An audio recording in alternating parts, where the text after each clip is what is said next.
Hello everyone, I Neha Patil welcome you all. Today we are going to see the concept BFS traversal of a binary tree. In previous videos we have seen the pre-order traversal technique, post-order traversal technique and the in-order traversal technique. All that techniques comes under the DFS traversal technique, that is the depth first traversal technique.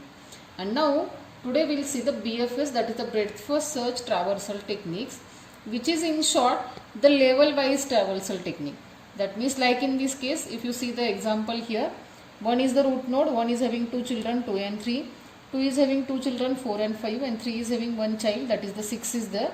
So for this, if we want to take the BFS traversal, our output should be like level 0, that means root element first we have to print, that is the 1.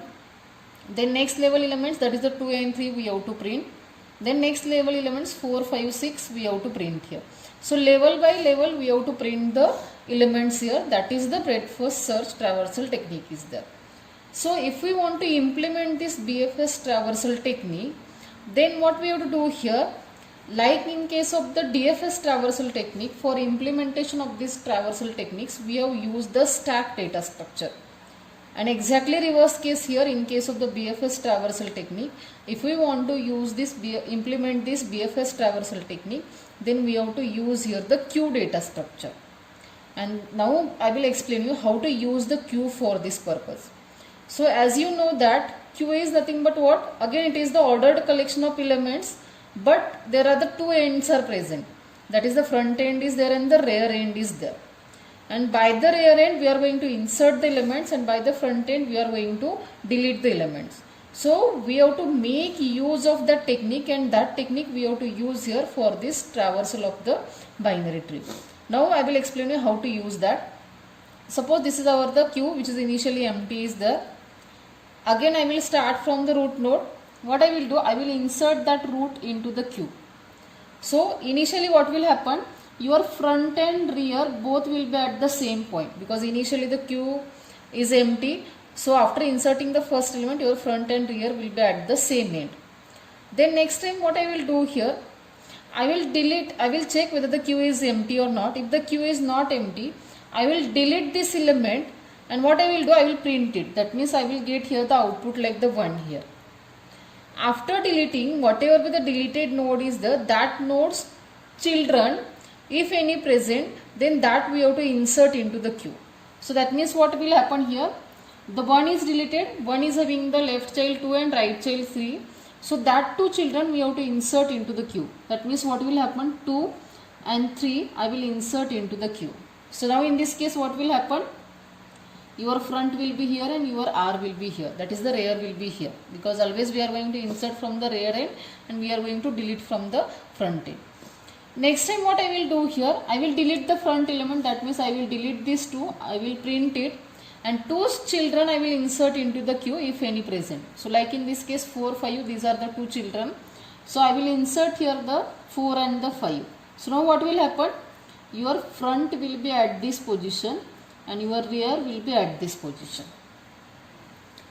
Next time again what I will do, I will delete the front element. So front will go here. I will print it, that means I will print the 3, and 3's children I will push into the queue, but 3 is having only one child, that is the 6. So I will insert that 6 into the queue. So my rear will be at this position now. Next time what will happen, I will again delete this front. So that front will go at the next position. I will print it, that means I will print the 4, and 4's children I will insert into the queue. But now in this case 4 is not having any child node, so I will not insert anything. I will just delete from the front end. So front will come at this position. I will print that value, and again I will check for the 5's children, but 5 is again not having any child node, so we will not insert anything. So I will delete the next value, that is the 6 here. So front will cross this boundary now. I will print this 6 here, and after this if you see, the queue becomes empty here. So whenever the queue becomes empty, we have to stop, and if you see, we get the output here 1, 2, 3, 4, 5, 6. That means level wise output we get here. So like this way we have to make use of the queue.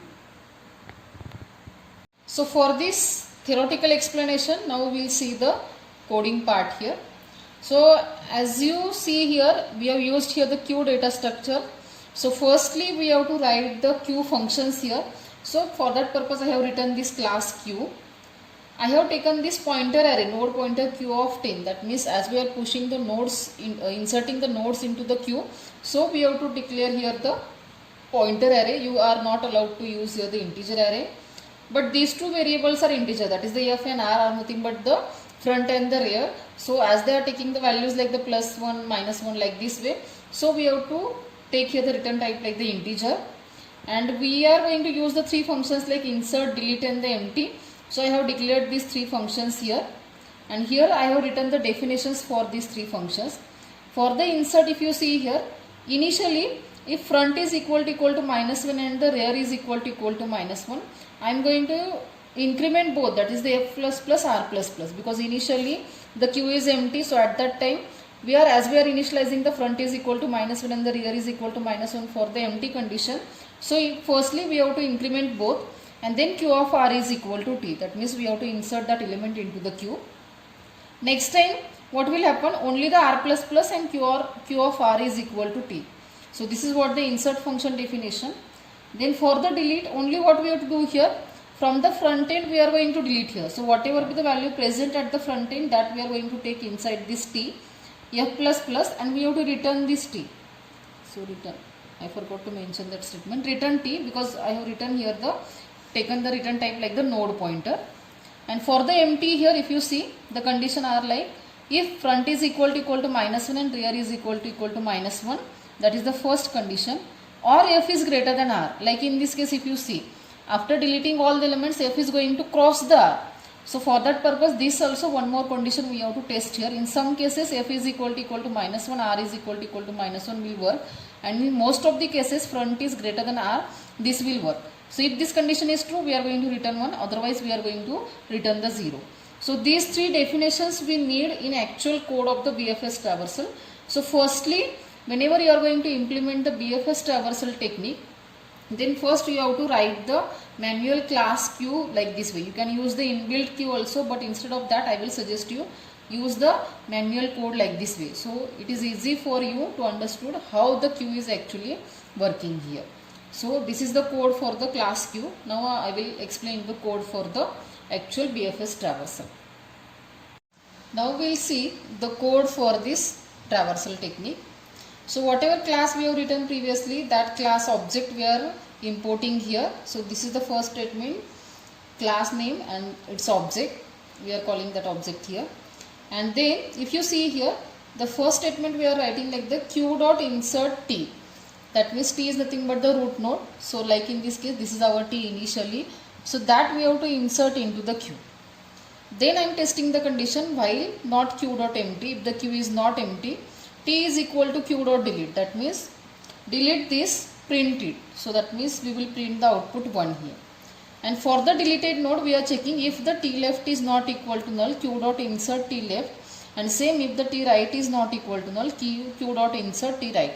That means for this one, as the 2 and 3 is present, so this 2 and 3 we have to insert into the queue.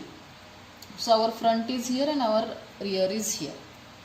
So as it is inside the while, once again it will come here, again it will test the condition whether the queue is empty or not. As the queue is not empty, it will delete the front value, that is the 2 will be deleted, it will be printed, and 2 children now we have to insert into the queue. That means 4 and 5 we will insert into the queue. So our r will come to this position and f will be at this position.